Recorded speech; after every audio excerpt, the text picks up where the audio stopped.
जयतल सद्गुरु प्रभु महाराज को गुरुर्ब्रह्मा गुरुर्विष्णु गुरुर्देवो महेश्वरः गुरु साक्षात् परब्रह्म तस्मै श्री गुरवे नमः। श्री दक्षिणामूर्ति समारंभां श्री शिवरामदीक्षितमध्यमां श्री बुरहानार्य पर्यन्तं वंदे श्री गुरु परंपरां।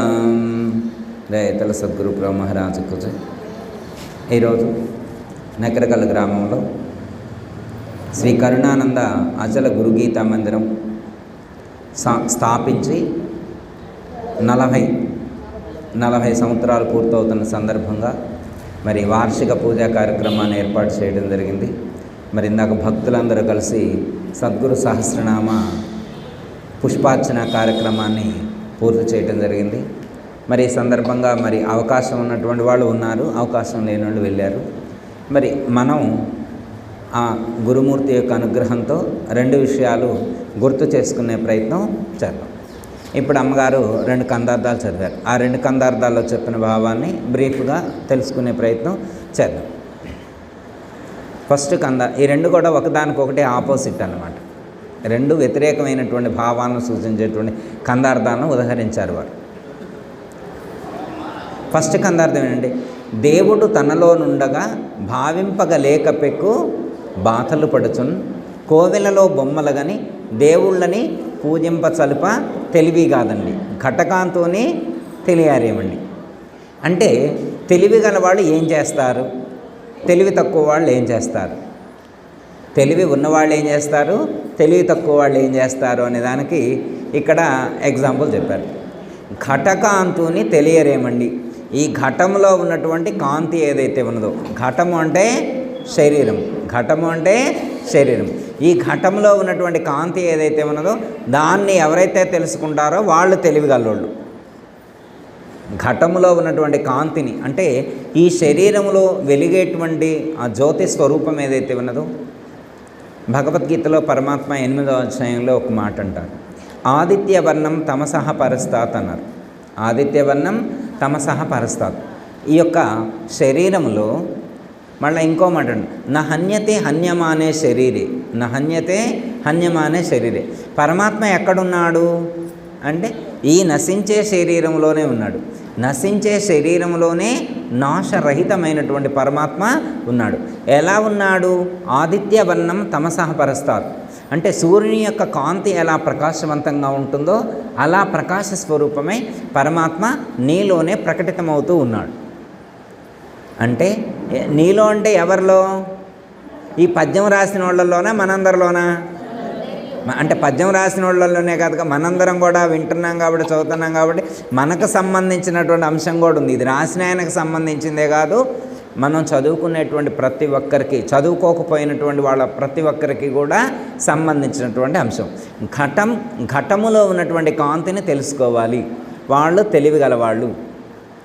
అంటే అదే విషయాన్ని ఇక్కడ దేవుడు తనలో నుండగా భావింపగలేక పెక్కు బాధలు పడుతుంది. అంటే దేవుడు ఇందులో ఉంటే తెలుసుకోలేక ఎక్కడో ఉన్నాడని అనేకమైనటువంటి ప్రయత్నాలు చేస్తూ ఇబ్బందులు పడుతూ ఉన్నారు. బాధపడటం అంటే ఏంటి? దేవుడు కనపడలేదని బాధ ఒకటి, దేవుణ్ణి ఎతికే దాంట్లో బాధ. ఇప్పుడు సపోజ్ అమ్మ అయ్యప్ప దీక్ష తీసుకుంటారు, ఎందుకు? అయ్యప్ప స్వామి దర్శనం కోసమే కదా. మరి అయ్యప్ప స్వామి దర్శనం అంత తేలిగ్గా అయిద్దా? ఎంతమందికి అయితే అయ్యప్ప స్వామి దర్శనం? కానీ దానికోసం 40 రోజులు దీక్ష పట్టి మళ్ళీ చెప్పులు వేసుకోకూడదు, చన్నీడు స్నానం చేయాలా, కింద పడుకోవాలా, ఎన్ని నియమాలు చెప్పారు. ఇన్ని బాధలు పడేది దేనికోసం? దేవుణ్ణి తెలుసుకోవడం కోసం. మరి తెలియబడిందా? ఎంతమంది తెలుసుకోగలిగారు? ఈ దీక్షలు తీసుకునేటువంటి వాళ్ళలో ఎంతమంది ఆ స్వామిని దర్శించగలిగారు? ఎంతమందికి ఉంది ఆ జ్ఞానం? ఇప్పుడు అంటే పరమాత్మ ఇలా ఉంటాడు అనేటువంటి జ్ఞానం ఎంతమందికి ఉంది? అర్థం. కొంతమంది హిమాలయాలకు వెళ్ళి ఎముకల కొరికే చలిలో కూర్చొని తపస్సు చేస్తున్నారు. దేనికోసం? దైవాన్ని తెలుసుకోవడం కోసం. మరి వాళ్ళు తెలుసుకోగలిగారా? హిమాలయాలకు వెళ్ళినా తెలుసుకోలేకపోయారు. ఒక ఆయన కుంభమేళాకి వెళ్ళిండంట తెలుసుకుందామని. తెలుసుకుందామని కుంభమేళాకి వెళ్ళిండ. ఒక ఆయన ఈయనకు నచ్చిండు, ఒక గురువుగారు నచ్చిండు. నచ్చి ఆయన దగ్గర పోతే అసలు ఆయన మాట కూడా మాట్లాడలేదు. ఏంతో 10 రోజులు అక్కడే ఉన్నాడంట, ఆయన ఎదురుగానే కూర్చున్నాడంట. ఆయన ఒక్క మాట కూడా ఆ గురువుగారు మాట్లాడలేదు. మరి తెలియబడిందా? అంత తేలిక తెలియబడేదే? జ్ఞానులు కూడా, సద్గురువులు కూడా ఎవరికి పడితే వాళ్ళకి చెప్తారా? అర్హత ఉన్నటువంటి వాళ్ళకు మాత్రమే తెలియబడేటువంటిది. అదే విషయాన్ని ఇక్కడ దేవుడు తనలో ఉండగా భావింపగా లేక పెక్కు బాధలు పడుచున్. సరే, బాధలు పడితే మళ్ళీ ఇంకోటి ఏం చేస్తున్నారు? మిస్టేక్ అని కాదు, ఇంకోటి ఏం చేస్తున్నారు? కోవెలలో బొమ్మలు కానీ దేవుళ్ళని పూజించసల్ప తెలివి కాదండి. సరే, నీలో తెలుసుకోలేకపోయాను. నీ తెలివి ఎట్లుంది? నీలో తెలుసుకోవాలి. కానీ నీలో తెలుసుకోలేక నీ తెలివి ఎట్లుందంటే దేవాలయాల్లోకి పెట్టి అక్కడ ఉన్నటువంటి విగ్రహాల్లో దేవుణ్ణి వెతుకుతున్నావు. మరి ఇదేం తెలివి అంటున్నారు. నేను కాదు చదివినాము. ఇప్పుడు అమ్మగారు చదివిన కందార్థం నేను చదివింది కాదు, ఇది నా సొంతం కాదు. అర్థమైనా? వారు చదివిన కందార్థంలో అలా చెప్పారు. మరి అది తెలివి కాదా? మరి దేవుడు అంతటా లేడా? ఇప్పుడు గుళ్ళో లేడా దేవుడు? ఇందు గలడందు లేడను సందేహం అవలదు చక్ర సర్వోపగతుడు ఎన్నెందు వెతికి చూసిన అన్నందే గలడు దానవాగ్రని వింటే అని చెప్పారు కదా అమ్మ. అంతటా దేవుడు ఉన్నాడని చెబుతుంటే మళ్ళీ గుళ్ళో లేడు, నువ్వు విగ్రహాల్లో దేవుణ్ణి వెతుకుతావానని ఈయన గారు ప్రశ్నించడం, ఈ కందార్థం ఘటకాంతుని తెలుసుకోవడం, నువ్వు గుళ్ళో ఉన్న విగ్రహాల్లో దేవుణ్ణి వెతకడం అంత తెలివి కాదని అంటున్నారు. మరి తెలివి తక్కువ పనే. మళ్ళీ ఇంకో కందార్థం చదివారు అమ్మగారు. రాతిలో నుండిన బ్రహ్మము నీతరమా తెలియుటకును నిజముగా చెప్పుమా, ఆత్మలో బ్రహ్మము గనుగొని ఆ తీరునే జీవులందు ఉన్నాడని చెప్పుమా, నీలోన బ్రహ్మం నీవే కనుగొనుమా, చేతగా నీ గొల్ల మేక చంకన పెట్టి వెతుకులాడిన రీతి వెర్రివై తిరుగాకు అని చెప్పారు. ఈ ఒక్క ఉపమానం చాలు అసలు మనం ఎంత తెలియగలవడమో చెప్పడానికి. ఇది మనకు చెప్పింది కాదు, వేరే వాళ్ళకి చెప్పారు. మనం జ్ఞానులు, మనకు వర్తించదు ఇది. మామూలు వాళ్ళు ఎవరైనా లోకంలో ఉంటే వాళ్ళకి వర్తించేది ఇది. ఏమని చెప్తున్నారు? ఒక ఆయనకి గొర్రె పిల్ల కనపడలేదట. ఊరంతా ఎతికిండు, ఎక్కడా కనపడలేదు. పక్కూరు పోయిండు, అవతలూరు పోయిండు, యువతలూరు పోయిండు. ఎండకు గమ్మ తిరిగి రొప్పు వచ్చింది, దప్పికైతుంది. ఒక చోటికి పోయి అయ్యా కాసిన నీళ్ళు వేయి అన్నాడు. ఏనాయన అన్నాడు. ఉదయం నుంచి ఎతుకుతున్నా అండి అన్నాడు. దేనికోసం అయ్యా అన్నాడు. గొర్రె పిల్ల కనపట్టలేదు అన్నాడు. అంటే ఇప్పుడు నీ సంఖలో ఉంది ఇట్లాంటిదేనా అన్నాడు. ఇప్పుడు దాకా ఎతికింది నీ సంఖలో ఉన్నటువంటి గొర్రెపిల్ల ఇట్లాంటి గొర్రెపిల్ల కాదండి, దీనికోసమే ఎతుకుతున్నా అన్నాడు. అంటే వీడి తెలివి ఎట్లుంది? గొర్రెపిల్లను సంఖలో పెట్టుకొని ఊళ్ళన్నీ ఎతుకుతుండు. వాళ్ళ ఒక్క ఊరే కాదు, పక్క ఊరు, ఆ పక్క ఊరు ఊళ్ళన్నీ తిరుగుతుంటే ఇప్పుడు వాడిని తెలివిగలవాడు అంటారా, తెలివి తక్కువవాడు అంటారా అమ్మ? తెలివిగలవాడు అంటారా, తెలివి తక్కువవాడు అంటారా? తెలివి తక్కువవాడు అంటారు. ఎందుకంటే గొర్రె పిల్లను సంఖలో పెట్టుకొని ఊళ్ళన్నీ తిరిగితే తెలివి తక్కువవాడు అనగా తెలివి గలవాడు అంటారా? అదే చెప్పు. రాతిలో నుండిన బ్రహ్మము నీతరమా తెలియుటకును నిజముగా చెప్పుమా, ఆత్మలో బ్రహ్మము గనుగొని ఆ తీరున జీవులందు ఉన్నాడని చెప్పుమా, నీలోన బ్రహ్మం నీవే కనుగొనుమా. అమ్మ, ఇప్పుడు ఆ యొక్క దైవాన్ని కనుక్కోవలసింది ఎవరు? ఇప్పుడు దైవాన్ని గురించి తెలుసుకోవాల్సింది ఎవరు? ఆ అవసరం ఎవరికి వచ్చింది? ఇప్పుడు దైవాన్ని గురించి తెలుసుకోవాల్సినటువంటి అవసరం ఎవరికి వచ్చిందంటే ఈ ప్రపంచంలో ఒక్క మానవుడికి మాత్రమే వచ్చింది. ఈ ప్రపంచంలో 84 కోట్ల ప్రాణులు ఉన్నాయమ్మ. ఎన్ని ఉన్నాయి? 84 కోట్ల జీవరాశులు ఉన్నాయని చెప్పారు. అంతేనమ్మా? ఎన్ని? 84 లక్షల. ఎన్ని? 84 లక్షల జీవులు ఉన్నాయి. అంతేకమ్మా? 84 లక్షలు. మానవుడిని ఒక్కడిని మైనస్ చేయండి అమ్మా. మానవుడిని ఒక్కడిని మైనస్ చేసిన మనకి ఎంతమంది ఉంటారు అప్పుడు? 83,99,999 ప్రాణులు ఉన్నాయి. అర్థమైందమ్మా? ఇప్పుడు సపోజ్ మానవుని లేదు చేసినాం. ఇప్పుడు ఆ 83,99,990 ప్రాణుల్లో ఏ ప్రాణి అయినా కానీ గుడికాడికి వెళ్ళి దండం పెట్టడం కానీ, ప్రదక్షిణ చేయటం కానీ, మొక్కుకోవటం కానీ, జపం చేయటం కానీ, తపస్సు చేయటం కానీ ఏ ప్రాణి అయినా చేసిందా? చేయలేదు. ఎవరు చేస్తున్నారు? ఒక్క మానవుడు మాత్రమే దైవం కోసం అన్వేషణ చేస్తున్నాడు, ప్రయత్నం చేస్తున్నాడు. మరి ఇప్పుడు ఒక పక్షికి లేనటువంటి దేవుడు అవసరం మనిషికి ఎందుకు వచ్చింది? ఒక నక్కకి దేవుడు అవసరం రాలేదు, ఒక కుక్కకి దేవుడు అవసరం రాలేదు, ఒక ఈగకి దేవుడు అవసరం రాలేదు, ఒక పిల్లికి దేవుడు అవసరం రాలేదు. మరి ఏ ప్రాణికి అవసరం లేనటువంటి దేవుడితో మనిషికి ఏం పని? ఇప్పుడు ఈ ప్రపంచంలో ఏ ప్రాణికి దేవుడు అవసరం రాలేదు, ఏ ప్రాణి పూజలు చేయటం లేదు. మరి పూజలు చేయకపోతే బ్రతకట్లేదా? అమ్మ ఇప్పుడు కుక్కలు ఉన్నాయి, పూజలు చేయటం లేదు, దేవుడికి పూజలు చేయటం లేదు, అవి బ్రతకట్లేదా? ఇంకా నయం అవి ఏసీ కారుల్లో తిరుగుతున్నాయి. కొన్ని కుక్కలు అయితే ఏసీ కారుల్లో తిరుగుతున్నాయి. మరి పూజ లేదు, ఏం లేదు. ఒకడు పూజ చేస్తాడో ఉండటానికి ఫ్యాన్ కూడా లేదు వాడింట్లో. ఒకడు రోజు పూజ చేస్తాడో ఫ్యాన్ లేదు. ఒక కుక్క పూజ చేయట్లేదు, ఏసీ కారులో తిరుగుతుంది. మరి ఇప్పుడు ఏమైనా పూజ చేస్తే ఏమైనా వీడికి ఏమైనా ఒరిగిందా? ఏమైనా ఉపయోగం ఉందా? ఏం ఉపయోగం లేదు. మరి ఎందుకై ఉంటుంది? సరే, పూర్వజన్మ కర్మానుసారమైనా కానీ మొట్టమొదటైతే ప్రయత్నం చేసింది మానవుడే కదా, వేరే ఏ ప్రాణి చేయలేదు కదా. అంటే మిగతా ప్రాణులకి వివేకం లేదు, విచక్షణ జ్ఞానం లేదు, పరిశీలన జ్ఞానం లేదు. ఏది నిత్యము, ఏది అనిత్యము, ఏది సత్యము, ఏది అసత్యము, ఏది శాశ్వతము, ఏది అశాశ్వతము అనేటువంటి జ్ఞానం ఒక్క మానవ ప్రాణికే ఉంది. ఈ ప్రపంచంలో వివేకం అనేటువంటిది ఎవరికి ఉంది? ఒక్క మానవ ప్రాణికే ఉంది. ఏదైనా ఈ ప్రపంచంలో ఏదైనా సాధించాలన్నా తెలుసుకోవాలన్నా ఎవరు చేయగలరు? ఒక్క మానవుడు మాత్రమే. ఈ ప్రపంచంలో మిగతా ప్రాణులన్నీ పుట్టేప్పుడు ఏ జ్ఞానంతో ఉన్నాయో పోయేంత వరకు అదే జ్ఞానంతో ఉంటాయి. పుట్టేప్పుడు ఏ జ్ఞానం ఉందో లాస్ట్ మినిట్ వరకు కూడా అదే జ్ఞానంతో ఉంటాయి. ఎక్స్ట్రా నాలెడ్జ్ అవి సంపాదించుకునే ఛాన్స్ వాటికి లేదు. ఒక్క మానవుడు మాత్రమే పుట్టేప్పుడు ఏ జ్ఞానం లేకపోయినా కానీ పుట్టిన తర్వాత ఎలాంటి జ్ఞానాన్నైనా కానీ సంపాదించుకునేటువంటి అవకాశం ఒక్క మానవుడికే ఉంది అన్న కదా. అందుకే మానవుడు చాలా విశేషమైనటువంటి విశిష్టమైనటువంటి లక్షణాలు కలిగి ఉన్నటువంటి ప్రాణిగా చెప్పడం అనేటువంటి జరిగింది. అందుకే మానవ జన్మ శ్రేష్టమైనటువంటిది అని చెప్పారు. ఈ ప్రపంచంలో ఏ ప్రాణికోట్లకు దేవతలకు కూడా లభించినటువంటి విశిష్టమైనటువంటి అవకాశం లక్షణం కలిగి ఉన్నటువంటి జన్మ మానవ జన్మ. ఓకే, అర్థం. అయితే మానవ జన్మకు వచ్చినటువంటి వాళ్ళు ఏం చేయాలి? ఇప్పుడు ఇక్కడ దేని గురించి? దేవుని గురించి తెలుసుకోమంటున్నారు. ఎవరిని గురించి తెలుసుకోమంటున్నారు? దేవుని గురించి. ఎక్కడ తెలుసుకోమంటున్నారు? నీలోన నీవే, నీలోన బ్రహ్మం నీవే కనుగొనుమా. నీలో ఉన్నటువంటి ఆ బ్రహ్మమును, నీలో ఉన్నటువంటి తత్వాన్ని ఎవరు తెలుసుకోవాలా? నువ్వే తెలుసుకోవాలి. మరి ఇప్పుడు మనం అందరం కళ్ళు మూసుకొని కూర్చొని తెలుసుకుందామా? ఎక్కడున్నాడు? లోపల ఉన్నాడు. మరి రోజు ఇంటికాడ చేసే పని ఏంటది? అదే కదా.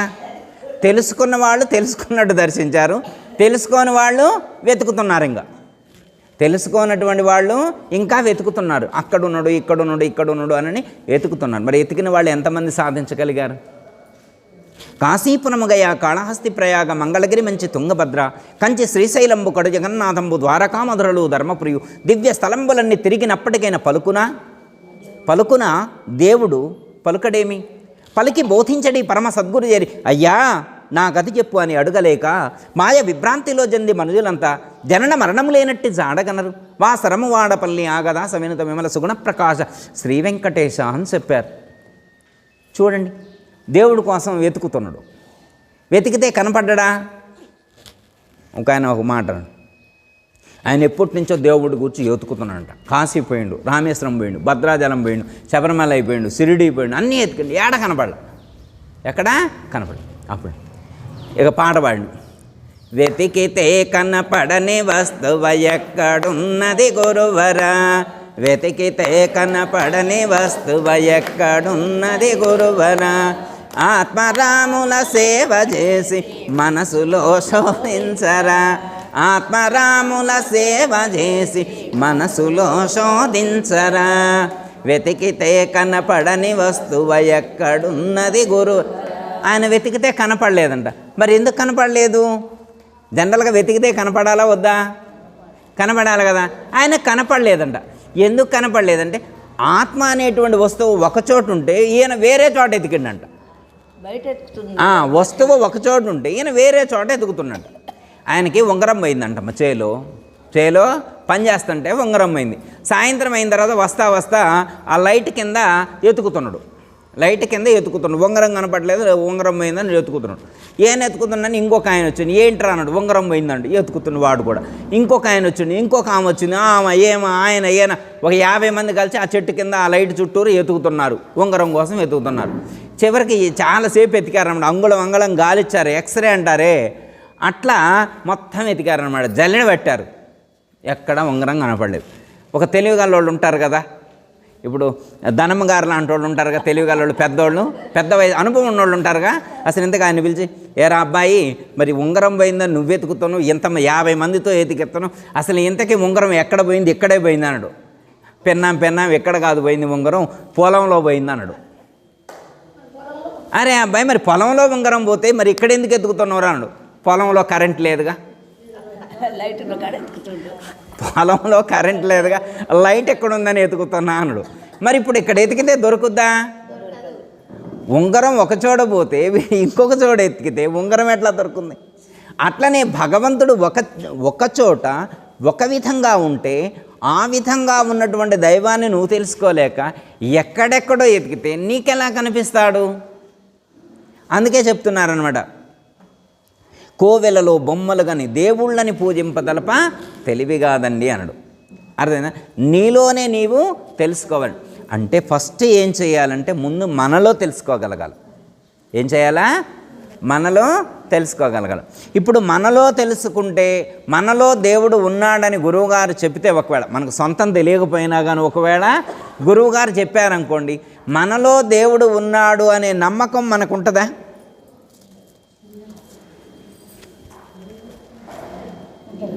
ఉండాలి కదా. భారతీపతి, రమాపతి, పార్వతీపతి, వాసవాద్యకల దేవతల యందును. అర్థమైందమ్మా? ఏంటి అర్థం? భారతీపతి అంటే సరస్వతీదేవి యొక్క భర్త ఎవరు? బ్రహ్మదేవుడు. రమాపతి విష్ణుమూర్తి. అర్థమైందమ్మా? పార్వతీపతి శివుడు. అంటే బ్రహ్మ విష్ణువు ఈశ్వరుడే కాదు, వాసవాద్యకిల దేవతల యందును, ఈ ప్రపంచంలో ఉన్నటువంటి 33 కోట్ల దేవతల యందును ఉన్నటువంటి చైతన్యం ఏదైతే ఉన్నదో, 33 కోట్ల దేవతల యందు ఉన్నటువంటి చైతన్యం ఏదైతే ఉన్నదో అట్టి ఆత్మ చైతన్యమే, అట్టి చైతన్యమే నీలోనూ నాలోనూ సమస్త ప్రాణులన్నింటి యందు కూడా ఉన్నది అని చెప్పారు. ఒప్పుకుంటామమ్మా? బ్రహ్మదేవుల్లో ఉన్న చైతన్యము, విష్ణుమూర్తిలో ఉన్న చైతన్యము, పరమేశ్వరులో ఉన్న చైతన్యము, ఇంద్రుడిలో ఉన్న చైతన్యము, వాయుదేవుల్లో ఉన్న చైతన్యము, సూర్యభగవానుల్లో ఉన్న చైతన్యము, చంద్రుల్లో ఉన్నది, ప్రపంచంలో ఉన్నటువంటి 33 కోట్ల దేవతలన్నిటి యందు ఉన్న చైతన్యము నీలో ఉన్నటువంటి చైతన్యము నీలోనేనా? నీలోనే. చరాచర జగత్తు యందు, ఏనుగు యందు, అర్థమైందమ్మా, కోతి యందు, కుక్క యందు, దోమ యందు, ఈగ యందు, సమస్త ప్రాణులన్నిటి యందు కూడా ఉన్నది అదే చైతన్యము. అన్ని ప్రాణుల యందు ఉన్నది చైతన్యం ఒక్కటే. వామ్మో, విష్ణుమూర్తిలో ఉన్న చైతన్యం, నాలో ఉన్న చైతన్యం ఒక్కటేనండి. ఒప్పుకుంటామా? శివుడిలో ఉన్న చైతన్యం, నాలో ఉన్న శివుడు నేను ఒక్కటే. వామ్మో, భలే చదువుతుందిలే గురువుగారు. ఆ బొక్కలో రాతే మాత్రం మనం నమ్ముతామా? అండ్ ఇప్పుడు పోయి మనం కూడా శివుడు గుళ్ళో పక్కన కుర్చీ వేసుకొని కూర్చుంటామా? నేను కూడా దేవుడిని అని వేసుకొని కూర్చోగలమా అమ్మ? అంత ధైర్యం మనకుందా? పోనీ అంత జ్ఞానం మనకుందా? ఇప్పుడు జ్ఞానం కలిగిన వాడికి ధైర్యం ఉంటుంది. ఎవరికి ధైర్యం ఉంటుంది? జ్ఞానం కలిగిన వాడికి ధైర్యం ఉంటుంది. ఇప్పుడు మనకి ఆ జ్ఞానం కలిగితే మనం కూడా వెళ్ళి అక్కడ కుర్చీ వేసుకొని కూర్చోవచ్చు. ఇప్పుడు ఏం చేయాలి అని పోయి, ఇప్పుడు శివాలయం కాడికి వెళ్ళండి అనుకో, ఇక ఈయన దండం పెట్టకూడదు. దండం పెట్టచ్చా? శివుల్లో ఉన్న చైతన్యము, నీలో ఉన్న చైతన్యం ఒక్కటైతే, మరి ఇద్దరు ఒకటైతే నువ్వు దండం పెట్టాల్సిన అవసరం ఏముంది ఆ స్వామికి? నువ్వు స్వామి అనే, అందులో ఉన్నది స్వామి అనే. ఇక్కడ చైతన్యం ఉండే, అక్కడ చైతన్యం ఉండే. మరి ఇక్కడ అక్కడ ఒకే చైతన్యం ఉంటే మరి నువ్వు దండం ఎవరికి పెట్టాలా? అర్థమైనా? చైతన్యం ఉన్నప్పుడు లక్షణాలు ఎందుకు ఉండవు? నిప్పు ఉందనుకో అమ్మ, సంచిలో వేస్తే ఎలా ఉంటుంది? ఎవరు సంచిలో వేసినా మరి చైతన్యం ఉన్నప్పుడు ఆ లక్షణం ప్రకటితం కాకుండా ఉంటుందా? ప్రకటితం. ఏం జరుగుతుందో ఒకసారి రివ్యూ చేసుకోవాలి. అందుకే ఏమన్నారు, నీలో బ్రహ్మం నీవే నీలో ఉన్న చైతన్యాన్ని కనుక్కోవడానికి ఎవ్వరూ రారు. అర్థమైందమ్మా? నీకు జ్ఞానాన్ని కలిగించడానికి వేరే దేవుడెవరో వచ్చి నీకు దైవత్వాన్ని కలిగిస్తారనుకోవడం భ్రమ. అర్థమైందమ్మా? నీలో ఉన్నటువంటి తత్వాన్ని, నీలో ఉన్నటువంటి జ్ఞానాన్ని, నీలో ఉన్నటువంటి స్వరూపాన్ని నీవే దర్శించాలి. అర్థమైందా? ఎప్పుడు నీలో దర్శించగలుగుతావో అప్పుడు సమస్త ప్రాణికోట్ల యందు నువ్వు దర్శించగలుగుతావు. ఫస్ట్ ఈ కందార్థం అనమాట. ఫస్ట్ ఈ కందార్థం తెలియాలన్నమాట. ఈ కందార్థంలో అర్థం బోధపడి సాధన చేసి మనం ఆ స్వరూపాన్ని అనుభూతమనర్చుకుంటే, స్వరూపాన్ని అనుభూతమనర్చుకోవాలి. అనుభూతమనర్చుకోవాలంటే ఏం చేయాలా? సాధన చేయాలి. లెర్నర్స్ స్టార్టింగ్లో ఉన్న వాళ్ళందరూ సాధన చేస్తేనే ఆ స్థితి సిద్ధించింది, లేకపోతే సిద్ధించదు. అర్థమైందమ్మా?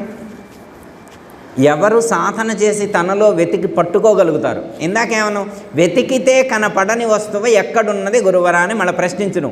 దేశాలన్నీ తిరిగి వచ్చి ఏమన్నా మళ్ళీ గురువుగారి దగ్గరకు వచ్చాను, ఏమన్నా గురువుగారు నేను చాలా చోట్ల వెతికాను, వెతికితే ఆ వస్తువు కనపడలేదు. ఏ వస్తువు? ఈయన వెతికిన వస్తువు కనపడలేదు. ఈయన దేనికోసం వెతికిండు? దేవుడి కోసం వెతికిండు. ఈయన వెతికిన దేవుడు కనపడలేదు. ఎందుకని కనపడలేదు? ఈయన అనుకున్న దేవుడు వేరు, ఈయన అనుకున్న దేవుడు వేరు. ఇప్పుడు గుళ్ళోకి వెళ్ళి దేవుడిని చూసిండు, గుళ్ళో ఉన్న దేవుడు వేరు, ఈయన అనుకున్న దేవుడు వేరు. అదే పుట్టోలో చూసిండు, ఈయన అనుకున్న దేవుడు వేరు, పుట్టోలో ఉన్న దేవుడు వేరు.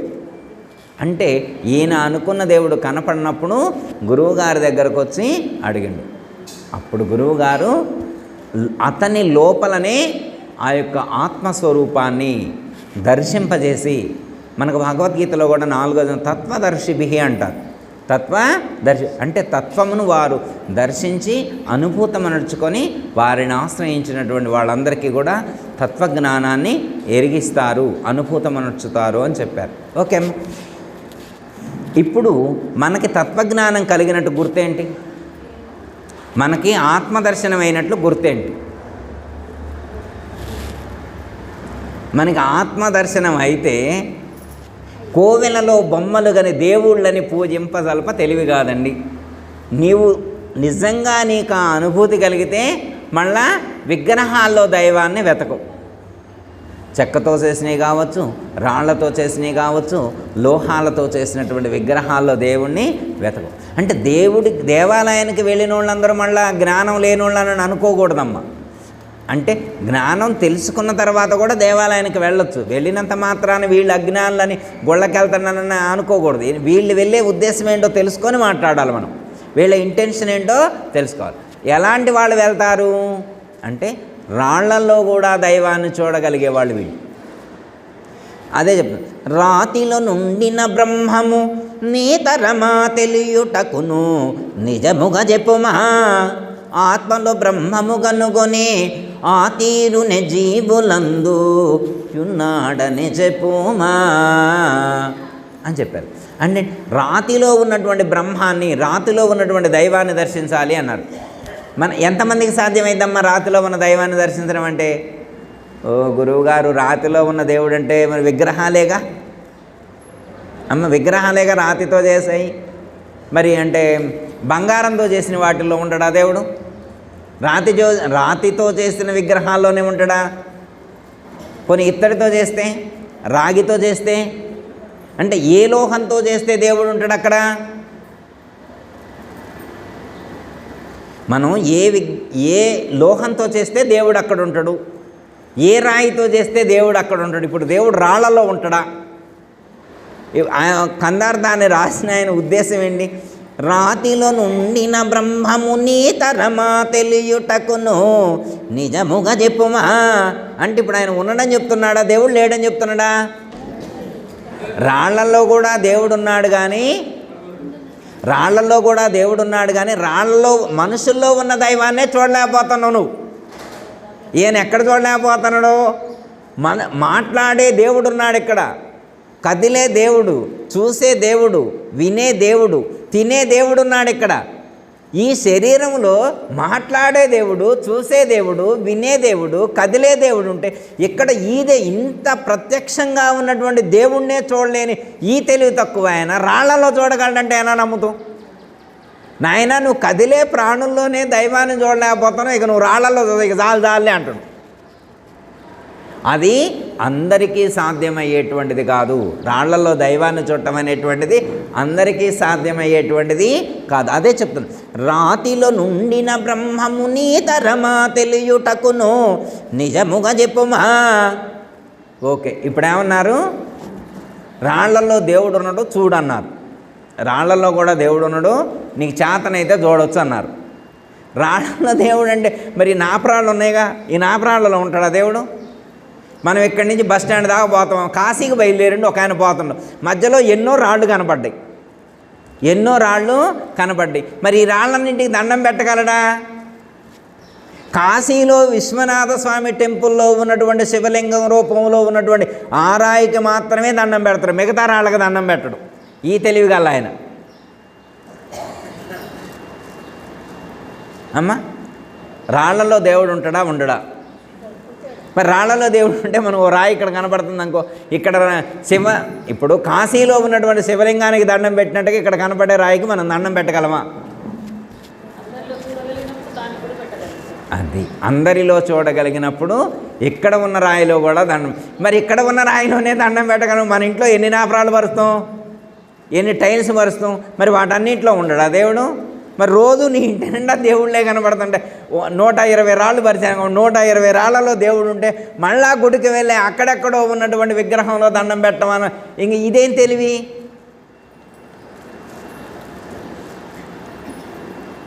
ఓకే, అంటే ఏంటి అర్థం?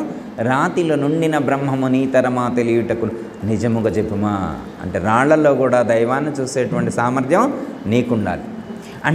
అంటే ఉద్దేశం, మన పూర్వీకులు చెప్పినటువంటి ఉద్దేశం ఏంటంటే అమ్మా, దైవము అంటే ఒక పరిమితంగా లేడు అని చెప్పే ప్రయత్నం చేశారు.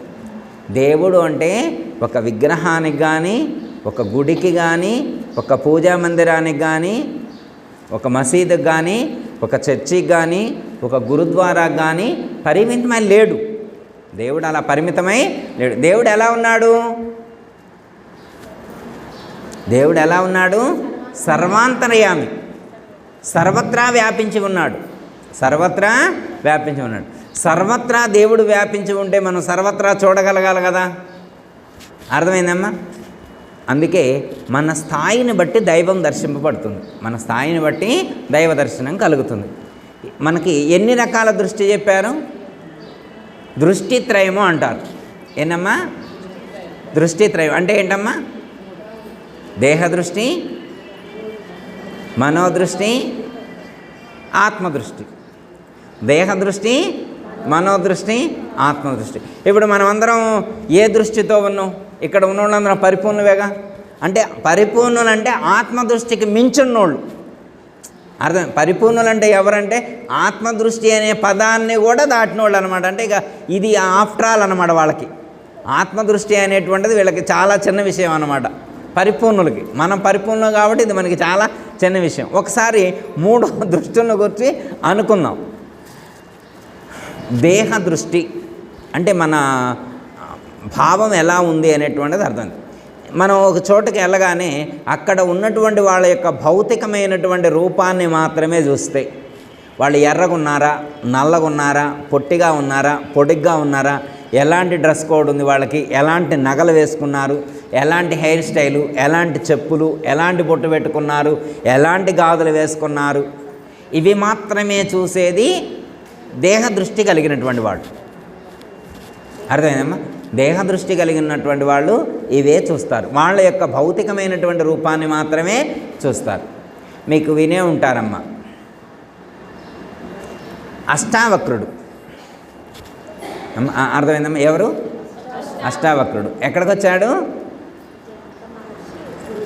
జనక మహారాజు ఒక సభ ఏర్పాటు చేస్తే వందిని ఓడించడం కోసం. ఎవరిని ఓడించడం కోసం? ఎవరిని ఓడించడం కోసం అమ్మా? వందిని ఓడించడం కోసం జనక మహారాజు వంది అంటే ఆయన ఒక పండిట్టే, ఆయన కూడా పండితుడు. వీళ్ళ నాన్ని ఓడించిండు, అష్టావక్రుడు వాళ్ళ నాన్ని ఆయన ఓడించిండు అనమాట. ఓడించి ఆయన కంట్రోల్లో ఉంచుకున్నాడు. ఆయన విడిపించడం కోసం అష్టావక్రుడు వస్తాడనమాట. ఇలాగనే సభ ఏర్పాటు చేశారంట. మీరు వినే ఉంటారు. ఆయన సభలోకి రాగానే అందరూ నవ్వుతారట. బోర్డు వేదాంత వైజ్ఞానిక సభ అని బోర్డు పెట్టారు. వేదాంత వైజ్ఞానిక సభ అని బోర్డు పెట్టారు. ఆయన రాగానే అందరూ పక్కున్న వేరట. మనం నవ్వుతామా? నవ్వితే అప్పుడు ఆయన అన్నాడట, ఈ సభలో వైజ్ఞానికులు ఉన్నారని నేను భావించాను, మహాజ్ఞానులు ఉన్నారని నేను అంచనా వేసుకున్నాను. ఇది జనకుడు ఏర్పాటు చేసినటువంటి సభ కదా, ఇక్కడంతా తత్వజ్ఞానులు ఉన్నారనుకున్నాను, అంతా చర్మకారులే ఉన్నారు అనడట. ఎక్కువగా చర్మకారులే ఉన్నారు అనడు. ఎందుకు వాడుంటాడు ఆ పదం? అంటే ఈయన యొక్క చర్మం యొక్క వంకరలను చూశారు వాడు. అర్థమైందమ్మా? ఈయన కాలు వంకర, చెయ్యి వంకర ఇవే చూశారు. అంటే వీళ్ళందరూ కూడా ఈ శరీరాన్ని మాత్రమే చూశారు, శరీరంలో ఉన్న చైతన్యాన్ని చూడలేకపోయారు. వీళ్ళేమి జ్ఞానులు అనడు. అర్థమైందా? ఇక వెంటనే అందరు వాళ్ళకి అర్థమైంది కదా, వెంటనే స్టడీ కూర్చున్నారు. వెంటనే స్టడీ కూర్చున్నారు. అంటే ఏంటి అర్థం? ఇది దేహ దృష్టి. అంటే ఒక మనిషి కనిపించగానే వాళ్ళ యొక్క శరీరాన్ని మాత్రమే అంచనా వేయటం దేహ దృష్టి. రెండోది మనోదృష్టి. మనోదృష్టి అంటే వాళ్ళ శరీరంతో సంబంధం లేకుండా వాళ్ళ యొక్క మనసులో ఉండేటువంటి భావాన్ని గుర్తించి భావానికి విలువివ్వటం. మనిషికి కాకుండా వాళ్ళ మనసులో ఉండేటువంటి భావానికి విలువివ్వటం. ఒక డాక్టర్గా ఒక అబ్బాయికి హెల్త్ ఇష్యూ వచ్చిందమ్మా. ఒక అబ్బాయికి హెల్త్ ఇష్యూ వచ్చింది. డాక్టర్ గారి దగ్గరకు తీసుకెళ్దాం అనుకున్నారు. డాక్టర్ గారి దగ్గరికి వెళ్ళిన తర్వాత ఆ డాక్టర్ గారు నల్లగొనడట. డాక్టర్ గారు నల్లగొనడు. కొద్దిగా ఆయనకు పళ్ళెత్తు కూడా ఉన్నాయి, జుట్టు కూడా ఊడింది. పిల్లగాడికి నచ్చలేదు. డాడీ డాడీ డాడీ నేను ఈ డాక్టర్ దగ్గర చూసుకోను అన్నాడు. ఏమిరా అన్నాడు. ఈ డాక్టర్ అంత గ్లామర్గా లేడు అన్నాడు. ఈ డాక్టర్ అంతా గ్లామర్గా లేదు, నెత్తి మీద జుట్టు లేదు, నోట్లో పళ్ళెత్తుకున్నాయి, మనిషి నల్లగొన్నాడు, పళ్ళు మాత్రమే తెల్లగొన్నాయి, మిగతా అంతా నలిపే. ఇట్లాంటి ఆయన దగ్గర నేను చూసుకోను అన్నాడు. అప్పుడు వాళ్ళ డాడీ ఏం చెప్పిండు, నాయనా డాక్టర్ ఎలా ఉంటే నీకెందుకురా, నీ జబ్బుకు ఆయనే ట్రీట్మెంట్ చేసేవాడు. ఆయన జ్ఞానంతో నీకు పని, కానీ ఆయన రూపంతో నీకు పని లేదు. ఆయన కులంతో నీకు పని లేదు, వయసుతో నీకు పని లేదు, మతంతో నీకు పని లేదు. ఆయన దగ్గర నీకేం పని? అతని నాలెడ్జ్, అతని జ్ఞానంతో మాత్రమే నీకు పని, మిగతా దేంతో కూడా నీకు పని లేదు అని చెప్పండి. ఇక్కడ ఏం పరిగణలో తీసుకున్నాడు? ఇక్కడ దేహంతో సంబంధం లేదు, అతని యొక్క మనస్సులో ఉండేటువంటి భావాలతో మాత్రమే సంబంధం. దీన్ని ఏమంటారు? మనోదృష్టి. ఇప్పుడు నేను ఇక్కడికి వచ్చానుకోమ్మా, నేను ఇక్కడికి వచ్చిందంటే ఈయన ఎత్తు తక్కువ కృష్ణయ్య గారు ఏనేం చెబుతారని మీరు అనుకోకూడదు. అవునా కదా? అర్థం అంటే ఒక మనిషిని అంచనా వేయాలంటే అతని యొక్క శరీరాన్ని కాకుండా అతను చెప్పేటువంటి అతని మనసులో ఉండేటువంటి జ్ఞానం ఏదైతే ఉన్నదో జ్ఞానంతో మాత్రమే మనకి సంబంధం కలిగి ఉండాలి. దీన్ని మనోదృష్టి అంటారు. అవతల వాళ్ళ మనసులో ఉండేటువంటి భావంతో మాత్రమే సంబంధం పెట్టుకోవడం ఇది సెకండ్ లెవెల్. ఇప్పుడు మనం ఆశ్రమంలోకి వచ్చినవి అనుకోమ్మా, అందరూ గ్లామర్గా ఉన్నోళ్ళతోనే మాట్లాడతామా?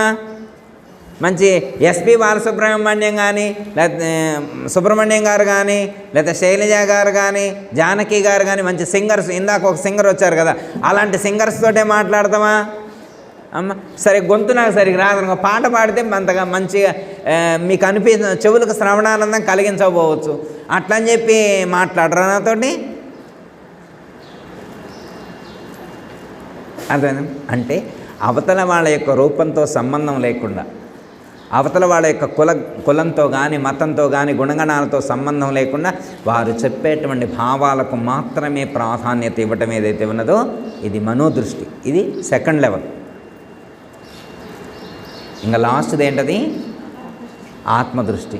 ఇక ఆత్మదృష్టి అంటే ఎలా ఉంటారు? అంటే అతని శరీరం ఎలా ఉన్నా సంబంధం లేదు, అతను ఎలాంటి వాడైనా కానీ ఎలాంటి గుణగణాలు ఉన్నా సంబంధం లేదు. కనపడితే జయగురు, కనపడితే జయగురు. ఇక కొంతమంది ఉంటారు, ఆయన గారు ఇటు నుంచి వస్తుండు, ఇంకొక ఆయన గారు ఇటు నుంచి వస్తుండు. ఎదురు పడితే జయగురు చెప్పాల్సి వచ్చిందని నేను ఇటు రాను, మళ్ళీ అటు తిరిగి వస్తున్నాను. ఆయన వస్తున్నాడు, ఎందుకు ఆయన వస్తున్నాడు, ఆయనకు జయగురు చెప్ప. ఆయన ఇటు కూర్చుంటే ఈయన ఇటుపోయి కూర్చుండు. ఏందిరా ఇటు వచ్చి ఎప్పుడు అక్కడ, ఇప్పుడు నేను మాట్లాడట్లే ఆయనతోటి, ఇప్పుడు నేను ఆయనతో మాట్లాడట్లే. మరి ఇప్పుడు ఈయన ఆత్మజ్ఞానేగా. మరి గురువుగారి దగ్గర ఉపదేశం తీసుకున్న వాళ్ళకి ఇద్దరు గురువుగారి దగ్గర ఉపదేశం తీసుకుంటే మరి ఏం జ్ఞానం ఉన్నట్టు వీళ్ళకి? అంటే ఇప్పుడు వాళ్ళు దేహానికి ప్రాధాన్యత ఇచ్చారా, మనసులో ఉన్న భావాలకు ప్రాధాన్యత ఇచ్చారా, ఆత్మను దర్శించారా? దేన్ని దర్శించారు?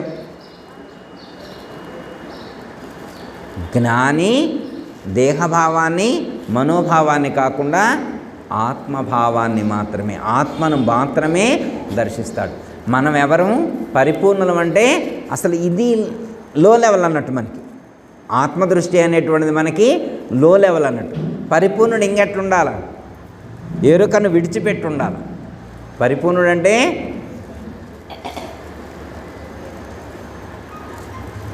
ఇంకోటమ్మా, ఆత్మజ్ఞానం తెలుసుకున్నటువంటి వాడు ఆనందంగా ఉండాలి. ఆత్మజ్ఞానం తెలుసుకున్నటువంటి వాడు ఎలా ఉండాలా? తాను ఆనందంగా ఉండటమే కాకుండా తన చుట్టూ ఉన్నటువంటి వాళ్ళందరినీ కూడా ఆనందంగా ఉంచే ప్రయత్నం చేయాలి. ఇంట్లో నలుగురు ఆత్మజ్ఞానులు ఉన్నారనుకో, ఆనందంగా ఉండాలా వద్దా? భార్య తీసుకుండు, భర్త తీసుకుండు, అత్తగారు తీసుకుండు, మామగారు తీసుకుండు, నలుగురు ఉపదేశం తీసుకున్నారు. నలుగురు మహాజ్ఞానులే. ఇప్పుడు మన నలుగురు మహాజ్ఞానులు అయినప్పుడు వాళ్ళ ఇంట్లో ఎంత ఆనందం ఉంటుంది? అర్థమైందమ్మా? మరి మనం అంతటి జ్ఞానంతో ఉన్నామా లేమా అనేటువంటిది మనల్ని మనం పరీక్షించుకోవాలి. అర్థమైందమ్మా? అత్తగారిలోనే నీకు దేవుడు కనపడకపోతే, తల్లిదండ్రుల్లోనే దేవుడు కనపడకపోతే, అన్నదమ్ముల్లోనే దేవుడు కనపడకపోతే, అక్క చెల్లెల్లోనే దేవుడు కనపడకపోతే, తోటికోడల్లోనే దేవుడు కనపడకపోతే ఇంకా నీకు దేవుడిని నువ్వెక్కడ చూస్తావేగా? ఇక మనుషుల్లోనే చూడటం రావట్లేదు వాడికి. మనిషిని మనిషిగానే చూడలేకపోయిన ఈ మహాత్ముడు రాతిలో నుండిన బ్రహ్మము నీ తరమా? రాళ్లలో ఉన్న దైవాన్ని తెలుసుకోవడం వీడి తరమవునా? అలాంటి వాళ్లకు సాధ్యమయ్యేటువంటిది కాదు. ఇప్పుడు మనం ఎక్కడ దర్శించగలుగుతున్నాం? చరాచర జగత్తునందంతటా కూడా ఆ యొక్క దైవాన్ని దర్శించగలిగేటువంటి స్థితిలో మనం ఉన్నాం. ఆ స్థితిలో మనం ఉన్నాం. అంటే అమ్మా, దేవుడు అంటే ఒక పరిమితం చేసి చూడకూడదు. దైవాన్ని మనం ఎప్పుడు పరిమితం చేసి చూడకూడదు. ఇప్పుడు సపోజు మనం కూడా కొన్నిటికి బందీ అయి ఉన్నాం, దాన్ని మనం విడిచిపెట్టాలి. జ్ఞాని అయినటువంటి వాడు నామరూపాలకు అతీతంగా దైవాన్ని దర్శించాలి. దైవాన్ని ఎలా దర్శించాలా? నామరూపాలకు అతీతంగా దైవాన్ని దర్శించాలి. చిన్న కందార్థం ఒకటి గుర్తు చేస్తాను. మీకు వచ్చిందే ఏదన్నా మిస్ అయితే ధనమ్మగారు ఉన్నారు కాబట్టి ఎమ్మటే అందుకుంటారు. సీనియర్స్ ధైర్యం అన్నమాట. నాకు వారుంటే ధైర్యం. దేవుణ్ణి నిన్ను నీవెరుంగవు, నీవిప్పటికెట్టివాడో నే దెల్పెదా, నీకా వెర్రి బోధలెందుకు, కావున దేవుణ్ణి ఇదిగో కనుగొనబోయి, నామరూప కర్మలేవోయి, నీవా దేవునిలోన నిన్ను లెస్స వెదికే నన్ ఆవాలేమో చాట, అడుగోయి దెల్పేద కనుగోనవోయి, నామరూప కర్మలేవోయి.